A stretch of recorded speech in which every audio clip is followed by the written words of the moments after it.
Hello EFD squad and welcome back to another episode of Continental Club. No star guests today, it's just the FD boys. Well, we've got Ginger Joe from Football Daily and Algerian Zach, utility man. What are you saying, Zach? You good? I'm good. How are you, Chris? Yeah, I'm good. This was a bit of an impromptu show from us because it's Bank Holiday Monday, which means no roundup, no winners and losers. So we hope you enjoy. It's going to have a casual, unprepared feel to it. So let's see if you pick that up. We're going to start with a few questions on Twitter. This one comes from Alex Thomas. I'm going to go to you first, Josephine. How long will it be before a different side wins the Serie A, and who will it be? Obviously, Juventus have won 6 bloody Scudettos in a row. Who's going to break that dominance? Alex wants to know. I still think it's going to be a while, but I would love it to be AC Milan. I know that Napoli have been up there, Roma have been up there, Inter look like they're improving as well, got some big money coming in behind the scenes. But AC Milan, I would love for them to regain Serie A. They're building a quietly underrated squad there. The likes of Gerard Deulofeu was a fantastic bit of business. Awful by Ronald Koeman. Should never have let him go. He's been working miracles since he joined the club. You've obviously got the likes of Donnarumma. Hopefully they can keep hold of him. Bonaventura's still out there. Suso. I really like how AC Milan started to play football, and today I think it was announced that Gattuso's taken over as the under-17 or under-19 manager. I think that's an interesting step. I just wonder whether AC Milan have finally realised that you can't go out and splash £30 million on nonsense players, and maybe it's time to start building for the future. Maybe start using the youth setup a little bit better. For me, AC Milan are one of the most glorious sides in European football. So much history there, and it's been such a sad 10 years for them. Yeah, still a lot of pulling power. Yeah, still a lot of pulling power, and I would love them to keep Montero in a job for a little bit longer, let him keep building. Like I said, get some more experience behind the scenes, build a young, fun squad. I think there's been a lot of fun missing from Milan for a lot of years, and I would love Milan to win the Serie A. Zacharias, who's going to break Juventus's stranglehold on the Italian league? In my opinion, it's going to be no one. Juve are so dominant at the moment. You saw the Champions. We've seen how great they are in the Champions League final. Yeah. Any team that comes up against them, Lionel Messi, the greatest player in the world at the moment, arguably, or Ronaldo, has not been able to break it at all. Their defence, it's like 2 goals conceded. But it is aging. You look at that Bonucci, 30, Barzagli's, 35, 36. You think Chiellini's not getting any younger. It's interesting. Who's the young centre-half that you've got coming through? Regani's coming through. Arsenal have wanted him for quite some time. I think one odd move for me, this both in the summer, and I think they've actually just signed him on a permanent, was Benatia. When they bought Benatia from Bayern Munich, got him on loan.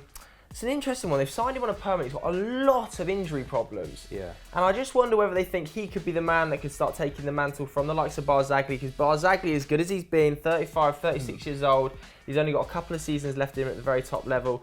Whether or not Benatia is the right man to take them forward in that role, I'm not so sure. I think they might struggle a little bit over the next few years at the back, because that's such an old back three. I didn't think Benatia was great against Roma. A lot of those rotation players got a chance. I thought Kevin Asamoah was probably the only person who really took his chance there. But I think, talking of Roma, I think they'll be the biggest threat to the Juve next season. Obviously, perennial second placers. But yeah, Monchi's coming in, as Joe just pointed out. He was the director of football at Sevilla. He's got a great scouting network, particularly across France. Roma, unlike a lot of other clubs, they take players whose reputations have been battered and bruised, the likes of Dzeko, the likes of Salah, who's the defender, Fazio from Tottenham, and they're playing out of their skin this season. Shot monsters, averaging above 15 shots a game. Last season it was 19, I think. And had they not drawn a couple of games in I can't remember what sort of period it was, they would have run Juve an awful lot closer, especially after that victory at the Roma Stadium. My one problem with Roma winning it at this stage is, like in a couple of years, is the managerial situation never seems concrete there. There's been a lot of talk of Spalletti moving on now. Monchi's come in. He's been moaning an awful lot. Spalletti's been linked with Inter. And I think it'll almost be a bit of a relief for Spalletti to actually let Totti go and stop a new breed coming through. He managed him when Spalletti was there in 2006. I remember he moved Totti back to a number 9 position. And Totti had his most prolific season in Serie A under Spalletti. They had a really good relationship, or so it seemed. This season he's bringing him on for 5. 7, 8 minutes at the end of games, and he's looked very pensive on the touchline. He's not even looking tight in the eye when he comes on. Yeah, so you sense there is a bit of friction there, but I'm going to go for Roma still, despite the managerial situation. That is a very good point though, Joseph. You're going to stick with AC Milan. I don't think they will, but I would like them But they're on track, right? Yeah. They're on track, especially the San Kessie. I think he's a brilliant youngster. You're going to go with Juve. Of course. No mention of Napoli. McCubbin behind the camera thinks Napoli. Vote in the poll above who you agree with. I'm going to go McCubbin. Next question, Liam A. Stewart, a regular contributor. Well in, Liam.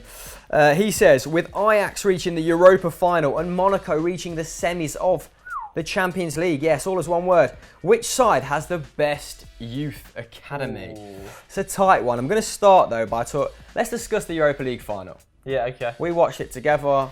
I was bored out of my fucking head. Well, Jose Mourinho's game plan was clearly he's going to sit deep and go, look, come at us, try and play your intricate football and break us down. And at the end of the day, Ajax tried it and that played exactly into the game plan. Peter Bosz came out after the game, didn't he, and said, look, we could do nothing. About 80% of Ajax's game is massively high pressing football.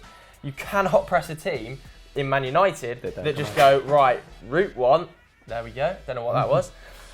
You cannot press a team in Man United that just go, route one, you press us, there's no such thing because we're going straight over the top of you. Marouane Fellaini is going to flick it on, and that's effectively what won Man United the game. Marouane Fellaini, potential man of the match. Yeah, him, Tony Valencia, Herrera. Very good, and it came down to experience versus inexperience, game plan versus no plan B. Ajax had absolutely no plan B. They had no option of going wide, pinging the ball in. Dolberg came off, he was their only height in the box really, and from then on it was only one win. It was men against boys, really. Zacharias, you can address this question then. Who has the better youth setup, Ajax or Monaco? But as Adam Templeman said in the office today, comparison is the thief of joy. But let's play devil's advocate, and you answer this anyway, yeah? I think it has to be Ajax, okay? Their squad is so young. I think the average age against United is about 22. And if we're comparing them to Monaco, whose squad maybe has like Mbappe, who's probably just come up, like 8 or 9 of their players who are young, don't give them credit, have been bought. They haven't really come through their academy. Yeah. Whereas Ajax, they had Kluivert on the bench, who's been there since the second he was born. His dad probably signed him up straight away, like Messi's son. Yeah, it's true. However, I think as we just said about Mbappe, he is out of all of them the best talent. Yeah. There is Dolberg, but then did Mbappe come through the youth setup? He did, didn't he? Because he's still living in the training complex, or at least living at home with his parents. He's 18 years old and hearing rumours of like a £100 million bid. And I think his mum drives him to training every day. Yeah. So that's a little interesting. Sounds about right. What were you boys doing when you were 18? When I was 18, I was in Ibiza getting absolutely spangled. I mean, you're 19, Zach, so... I was here last year. So he was doing work experience. Now look at him, baller. Davison Sanchez as well, he looks like he could be some player. Very good. Davison Sanchez, for me, really reminded me of Eric Bailly on the night in the Europa League final. He is extremely the new Eric physical. There was that last-ditch tackle against Jesse Lingard, But brilliant. He's fast, he's physical, he's not great on the ball. The amount of Man United had a very clear game plan, which was when Davison Sanchez has the ball, we retreat. When De Ligt has the ball, we push. Every time Davison Sanchez had the ball, we give him about 30 yards of space, and he passed it straight to Marouane Fellaini. And it worked at the end of the day. But because he's so young, do you not think he can improve on that as his game goes on? Yeah, you'd be comfortable with that if you're a coach. I mean, De Ligt, this is 17, wasn't it? Yeah, 17. 37, the combined age of the centre-backs. Crazy. Let's move on to the next question anyway. Next up, gentlemen, we have a question from Has Kareem, and he's put, has Barcelona's cycle of dominance come to an end? Tenuous one. Going to start with you, Zacharias. You and your curls, what do you think? I don't think I can say yes or no to this, but I think there's a big factor as to why he probably asked it. I think the transfers haven't been great. And the summer just passed, They signed Gomez, Suarez, Paco Alcácer. What was that? That was a lot of money, and he's barely played this season. I think the one probably great player they've bought was Umtiti. He's been exceptional. Really fantastic this season. But I feel with especially Suarez and Gomez, they were bought more to replace Xavi and Iniesta. Dennis Suarez is his name. Obviously not Luis Suarez. Yeah. Not the Suarez, a Suarez. But they were bought to be the next Xavi and Iniesta, if you could be them.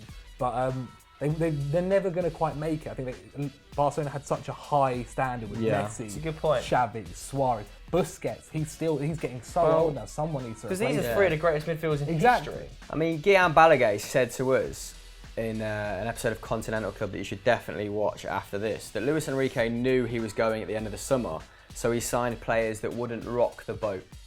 If they weren't playing, they weren't going to give him earache. They were just happy to be there, basically. That's an odd one, though. It is an odd one, but you can see why. I mean, he had that little spat with Messi, didn't he, Enrique? Yeah. Xavi Hernandez had to step in, Yeah. amend the situation. Then he surrendered control to the likes of Suarez, Neymar, Messi. I mean, it did bear a lot of fruit, but it also made his situation untenable in the long term. Yeah. I mean, what do you think, Joseph, to the question at hand? To say they're in complete end of a cycle is harsh, but they're certainly going to struggle to reach the heady heights that they were under Pep Guardiola over the next 5 years. I think you hit a really good nail on the head in the transfers. I also think that shift to the new stadium is going to hurt them, certainly probably in the next 2 to 3 years. They're not going to be able to spend as big. It's not the easiest thing to shift. We've seen a lot of teams do it over the last few years. It's not really worked for Arsenal since they've gone to the Emirates. I wonder whether or not it'll work for Tottenham Hotspur going to Wembley, certainly in England anyway. It's going to be similar for Atletico Madrid. I wonder whether or not it'll hurt them leaving the Calderon. We know that's such a cauldron of football. Similarly, the Nou Camp. So I wonder whether or not it'll hurt them on the pitch, but certainly it will hurt them in the budget. You've obviously got off-the-pitch issues with Bartomeu, trying to appoint a new manager. I know you want to talk a little bit about Valverde, who seems like he's been appointed, but it just seems like there's not much going right for Barcelona behind the scenes at the moment. It's all turmoil. Right. They need just to flatline, calm it down, bring some younger faces in, and just go back to the basics, which were always academy, 4-3-3, keep the ball, possession football, and win domestic trophies. So my question to you boys, do you not back the likes of Andre Gomez, Sergio Roberto and Rafinha to come good? But I think to say to Sergio Roberto, Andre Gomez, Denis Suarez, look, I need you to reach the heights of Iniesta. It is. That's like saying to Ander Herrera, you need to be Paul Scholes. It's never going to happen. They're not going to get to that level. They're not the same player. They need to develop a new system and a new style that's going to suit these players for sure. But they need to stick to their core basics, which I think was that 4-3-3. And they're slightly shifting away from it. It's all gone a bit peaked on for me at Barcelona. So Joe actually brings us nicely to our next point. Ander Herrera, apparently he's Valverde's #1 target should he take over at Barcelona next season. As you said, it looks like that's going to be the case. Now Valverde, quick profile on him, he's managed Bilbao, Villarreal, so he's well versed in La Liga. He's managed Olympiacos as well. He's obviously played for Barcelona as well, 1988 to 99, I think. Don't quote me on that. But Ander Herrera, Zach, what do you make of the player as the non-Manchester United fan, as the partisan one out of you two? As much as I hate to admit it, because I don't like him, especially when he played against Chelsea and just followed Hazard around the whole match. Yeah. Thing is, I think the thing with Herrera as well is Mourinho can go to Herrera, go follow Hazard around for 90 minutes. Yeah, and he will. Okay, and he will do this. And this is it. I think you said, I think you may have put a tweet out as well, he should be United's next captain. He's a very good leader. Yes. And if I think Said he was rubbish last season. No, he wasn't up to scratch last season. He wasn't at the level he should have been at last season. And I think the fact that he is now up here and last season's performances were down here, it bodes well. Shows that where he should have been. And maybe he was underperforming last season. But this season, I know he's been so good. I think he has more tackles and interceptions than Kante. Yeah. Which is something, especially if Kante won Player of the Year this season. I know. There's been a lot of talk, actually, that he should have been involved in that team. I personally disagree. Kante, I think, is a different level to Herrera. But I completely agree. Herrera should be Manchester United's next captain. He's an absolute leader off the pitch. He's an absolute leader in the media. You saw him coming out after the Europa League final and talking about the tragic events in Manchester really, really passionately and spoke really well there. You saw him on the pitch as well. I don't know whether we spotted it, but for Mkhitaryan's goal, Mkhitaryan opts to come out of the box and go back towards the halfway line, to which Herrera absolutely berates him, throws him back into the box, says, I'll stay back, you're more clinical, get up there, you see him point directly where he needs to stand. And what happens? Mkhitaryan nicks and scores a goal. I just think Herrera loves Manchester. He's a massive Manchester man now. So for me, it'd be odd to see him at Barcelona. Obviously, if Barcelona come knocking, it's extremely hard to say no. And I would not begrudge Ander Herrera at all if he joined there. But I don't see it happening. I think he's impassioned with Manchester United. I think he potentially will be our next captain. And I think he's desperate to stay. As much as the money and the chance to play with Messi and the chance to play at Barcelona is a massive allure for a Spanish player, for me, he'll be at Man United come the end of the summer. Yeah, and his combative style of play suits the Premier League, as you say. He's kind of grown into the role now, hasn't he? I mean, where would he We play should for see Barca? the best of him coming up. Yeah. Where would he play? I don't know. Let's ask the guys. Where would he play for Barcelona? What do you guys think? Should Ander Herrera stay or should he go now? Let us know in the comments below. Last but not least, it is Tushar, who has let us know that Jorge Sampaoli is the next Argentina manager. Now, lads, what do we make of that move and what does this mean for Sevilla? So they've done very well this season by qualifying for Champions League football Certainly in 4th have. place. Keep in mind, Yeah. last season, they only got it, they finished 7th last season, and they only got Champions League football by winning the Europa League. Yeah, I think, they did very big time. Yeah, I think they did okay in the Champions League this season, then they went out to Leicester in the knockout stages. Come on, you foxes. Got to win that game. Easy. Got to win that game. And he's been there for a year now, and he hasn't spent much money. Nasri, Great signing on loan. Vasquez. It's got the best out of the likes of Sabria, Yeah. who's captain now, I believe. Yeah, I mean, he's played great football at Sevilla. Everybody's actually High loves his pressing, football. attacking football, But yeah. he's been there a year and he's already fucked off. That concerns me. Yeah. He's obviously always wanted to manage Argentina, hasn't he? He said about 55 times this season, I'd Exactly. only leave for the Argentina job. Well, he's got it now. But Argentina, they're not in the best state either, are they? No, Bowles has left them in a perilous position. Tite's Brazil have recovered from their horrible start, but Argentina are suffering from a horrible finish. Yeah. I mean, let's hope they qualify for the World Cup. They should. I think there's only 2 or 3 fixtures remaining. They will now, Sam. Obviously, Messi was banned for those as well. That's been overturned.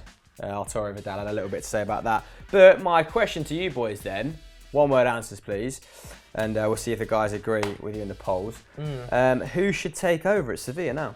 Oh, it's a hard one. I quite fancy Spalletti to leave Roma and It's go not a bad there. shout. Same sort of philosophy, attacking football, goals. Fancy Spalletti.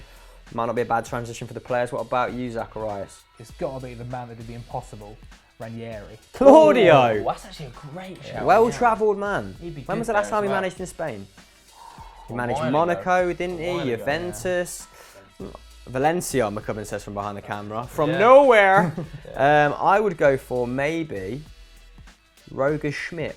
No. Left- Roger Schmidt's got Premier League written all over him. Left by Leverkusen. Obviously, he's been linked with Watford, but he's better than the Watford job. I mean, Leverkusen were tragic defensively this season, but his team were playing great attacking football in the previous 2 seasons. So maybe Roger I'll Schmidt. tell you another name worth throwing into the hat. Marco Silva. He's put himself in the That's shot not window. too bad. He's That's put not too himself in the bad. shot Yeah. window big time. If you're not convinced with Schmidt, though, I don't know how you're going for Marco Silva. Well, he's turned down the Porto job, and I actually think that I know he's going to probably end up in the Premier League at either Palace or Watford, but Oh. he'd be a great appointment for Yeah, Sevilla. he's staying in England, isn't he? I reckon. But anyway, what do you guys think? Poll it or comment it. Bosh. So that was this week's very casual Continental Club, guys. What did you think to it? Should we do more of them back here in this our little spare room? spare room. Let us know in the comments below. And as always, don't forget to like and subscribe. But before that, what should they do next, Joseph? Head over to Football Daily. Football Face Off has just gone live. It's this man versus this man with John Babb's son in the middle. It's Mikey McCubbin, aka the Eyebrows. The Sluggins. Well worth a watch, isn't it, Yeah. Zach? Indeed. Who won? Smashed him. Out of the park. Confidence, we like it. Bye. Auf Wiedersehen. Hasta la Wave vista. everyone. Wave. Baby. Sayonara.